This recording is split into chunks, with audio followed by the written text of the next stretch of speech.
قال لك الرجل إن قبر الرسول في المسجد. نعم، في مسجده، يعني مدفون في المسجد. أتسمع كلامي الآن ولا لا؟ نعم. ماذا قال لك الرجل؟ قال ان قبر النبي صلى الله عليه وسلم موجود في المسجد. قال لك هذا الكلام؟ نعم. قل له كذبت. نعم. قبر الرسول عليه الصلاة والسلام ليس في المسجد. نعم. إن النبي صلى الله عليه وسلم دفن في بيته. نعم.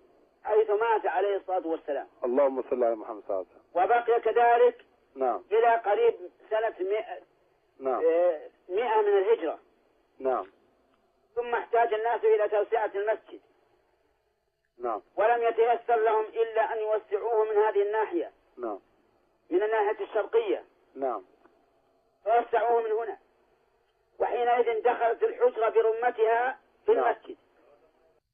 وبقيت حجرة. نعم. عادية.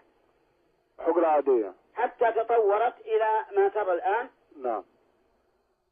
فنقول إن النبي صلى الله عليه وعلى آله وسلم اللهم صل على محمد لم يدفن في المسجد. نعم. بل في بيته. نعم. وإن مسجد النبي صلى الله عليه وسلم لم يبنى على قبره. نعم. بل بناه هو صلى الله عليه وسلم في حياته. اللهم صل على محمد صلى الله عليه وسلم. فلا حجة للقبوريين. نعم. في ذلك إطلاقا. نعم. ولكن هذا من وساوس الشيطان. نعم.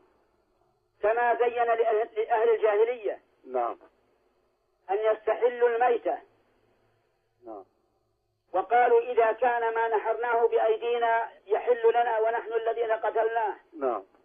فكيف لا تحل الميتة والذي قتلها هو الله؟ نعم. فيقيسون هذا القياس الفاسد. نعم. إن الشيطان لما قال الله له اسجد لآدم. نعم. أبى أن يسجد. نعم. وقال أنا خير منه خلقتني من نار وخلقته من طين.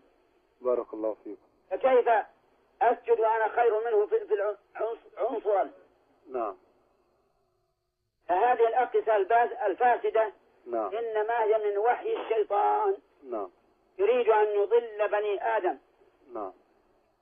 لأنه قد تعهد لله عز وجل بذلك. نعم. قال لله عز وجل فبما أغويتني لأقعدن لهم صراطك المستقيم. نعم. ثم لآتينهم من بين أيديهم. نعم. ومن خلفهم. نعم. وعن أيمانهم وعن شمائلهم ولا تجد أكثرهم شاكرين. أفهمت الآن؟ جزاكم الله خيرا.